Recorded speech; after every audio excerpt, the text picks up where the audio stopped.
শোনেন, যেই শফির জন্য আমি যশোর শহরে ঢাকায় আইছি, সেই শফির আমার আবার ঢাকায় এসে দেখতে এলো, তা আবার আপনার সাথে। আমি সহ্য করতে পারতেছি না, ওর আমি দুই চোখে দেখতে পারি না। আর শোনেন, আপনার প্রতি আমার যে সম্মানটুকু ছিল সে রেসপেক্ট আর নাই, চলে গেছে। তাড়াতাড়ি আপনার সমস্যাটা কোথায় জানেন? এত হুটোপাটি কেন করেন বলুন তো? জায়গাটাকে তো বুঝতে হবে, না বুঝলে চলবে না। রামকৃষ্ণ পরমহংসদেবের নাম শুনেছেন? আপনাকে হংসের মতো হতে হবে। জলের মধ্যে ঢুকে গেলেন, গায়ে জল লাগবে, উপরে উঠে আসবেন, ঝাড়া দেবেন, জল পড়ে যাবে। জায়গাটা তো সেরকম। ঘোলা জল এক সময় পান করছেন, করুন। এক সময় পরিষ্কার জল পাবেন, পান করে ফেলবেন, তাহলে তো লেটা চুকে গেল। না, তাই বলে আমি শফিরে সহ্য করতে পারবো না। সফিকে তো আমিও সহ্য করতে পারছি না। কে সহ্য করছে বলুন? ও কি একা ডাইরেক্টর নাকি? ডাইরেক্টর নেই, আর অন্য জায়গায় নিয়ে যাবো, অসুবিধা কি?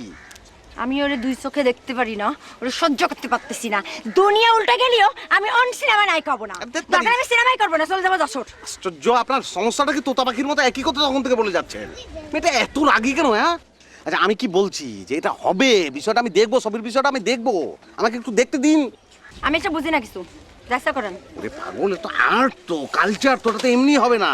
এর মধ্যে বসবাস করতে হবে, এর মধ্যে থাকতে হবে, না থাকলে হবে না। সে দেখা যাবে না, আমি ওরে সহ্য করতে পারতেছি না। ওই আগেই বলছি হংস হতে হবে কিন্তু, নাহলে কিন্তু হবে না।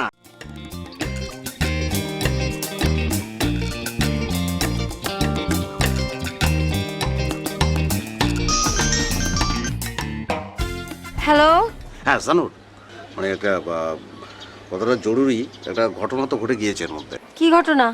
না রানুদা, মানে ঠিক আপনার সঙ্গে আমার যে একটা সম্পর্ক রয়েছে, এটা ওনার ঠিক মানে সহ্য করতে পারছেন না।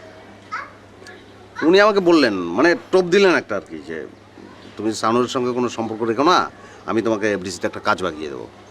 আমি কিছু বলিনি, আমি বুঝতে পেরেছি। তো সেটা কি হয় বলুন? আপনার সঙ্গে আমার যে সম্পর্কটা রয়েছে, যে মানে ভেতরের যে রিলেশনটা আর কি, তো সেটা কি নষ্ট হওয়ার? না না না, আপনি আপনি বলুন, আপনি নিজের মুখে বলুন, এটা সম্ভব? হ্যাঁ হ্যাঁ, সম্ভব না, সেটা নষ্ট হওয়া সম্ভব না। এখন আমি একটা প্ল্যান করেছি। রানুদার সামনে যদি আপনার আমার দেখা হয়ে যায়, তাহলে আমরা কিন্তু একজন আরেকজনের সঙ্গে কথা বলবো না, ফলস অ্যাক্টিং। ফলস অ্যাক্টিং মানে? আমি মুখ ঘুরিয়ে থাকবো আপনার দিক থেকে, মুখ ঘুরিয়ে গিয়ে আমি আপনাকে চিনবই না, মানে ঘেন্না করবো। এই খবরটা রাগ করলে কিন্তু চলবে না, হ্যাঁ? False acting. আরে দাঁড়ান না, শুনুন, শুধু একবার রানুদার কাছ থেকে কাজটা বাগিয়ে নিই, তারপর রানুদার কোলজে বরাবর সোজা কোষে এক লাথি মেরে চলে আসবো আমি। হ্যাঁ, এই কোনো সমস্যা হলে কিন্তু আমাকে জানাবেন। আচ্ছা আচ্ছা, বাই বাই। হ্যাঁ বাই।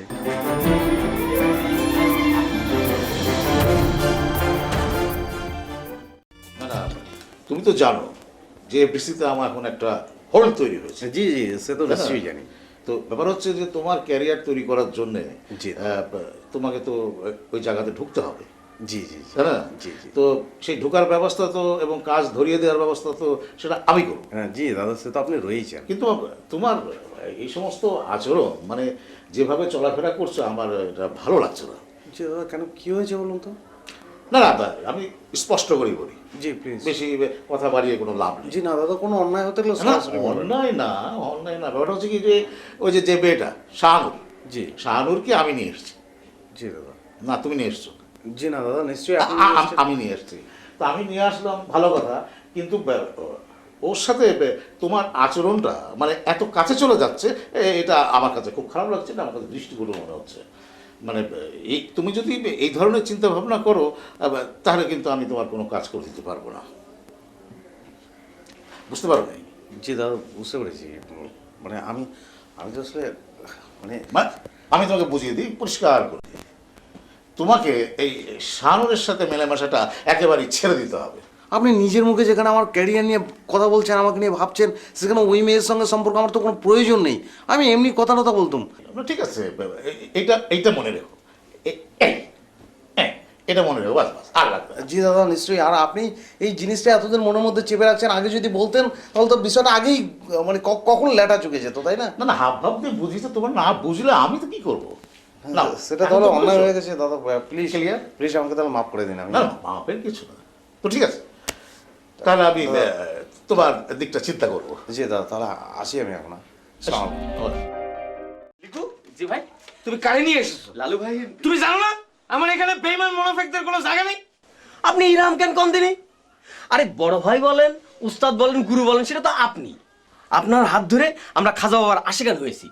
তা আপনি তো বলেছেন কারোর উপর বেশিক্ষণ রাগ করে থাকা যাবে না, কারোর জোরে করে ধমক দেওয়া যাবে না।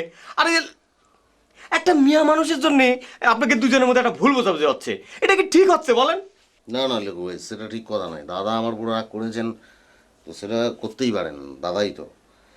হয়তো নিজের অজান্তে কোনো ভুল টুল করে ফেলেছি দাদা, সে কারণে রাগ করেছেন। কিন্তু দাদা আপনি একটা কথা বলুন, আপনি কি নিজে মুখে কোনোদিন বলতে পারবেন যে আমি জেনে শুনে আপনার সঙ্গে কোনোদিন এক দানা অন্যায় করেছি? বলতে পারবেন? পারবেন না।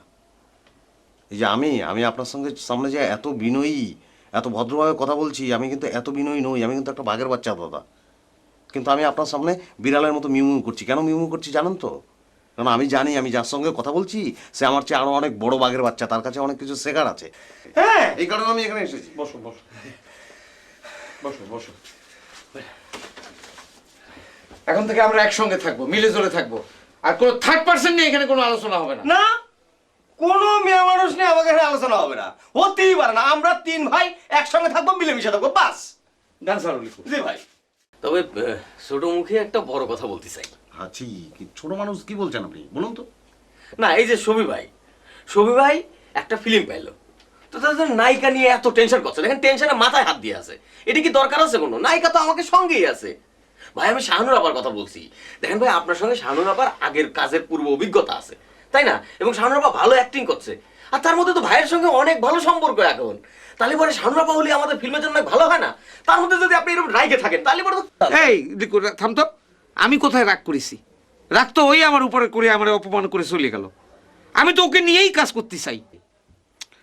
হ্যাঁ ঠিক আছে, দাদা যেটা বলেছেন ঠিকই আছে। মানে সানুর যেটা করেছে এটা বেয়াদবি হয়ে গেছে, এটা ঠিক হয়নি। তো কী করার, আর অল্প বয়স মেয়ে মানুষ, বুঝতে পারিনি। কারণ আমি যেটা বলতে চাচ্ছি যে দাদা, আমরা দরগা শরীফে গিয়ে দরগা শরীফের আশীর্বাদে আমরা একটা ফিল্ম পেয়েছি। এখন সেটা তো মাঝ পথে ডুবে গেলে চলবে না, ওটা করতে হবে আমাদের যে কোনোভাবেই হোক। এখন এই মেয়েটার সঙ্গে আপনার আগে থেকেই এক ধরনের চেনা পরিচিত ছিল যেহেতু, তো সেটাকে কাজে লাগিয়ে ফিল্মটা করে ফেলি আমরা। ও আপনি যদি ডাইরেকশন দেন, সেই ও আপনার ডাইরেকশনটা ও ভালো বুঝবে, আপনার ওর নার্ভটা আপনি জানেন। সো সেই সুবিধাটা আমরা কেন নেবো না? আর মেয়ে মানুষের রাগ কত করতে থাকবো, ওটা ম্যানেজ করে নেবো, আপনি চিন্তা করুন। আপনি শুধু ওই শর্ট ডিভিশন নিয়ে ভাবুন। বাস, তাহলে তো হয়েই গেল। লালু ভাই শোনেন, আপনি শাহানুর আপাকে নিয়ে চলে যাবেন, আমি সবি ভাই ধরে নিয়ে চলে যাবো। বাস, বিষয়টা আমি একদম ফাইনাল করে ফেলবো।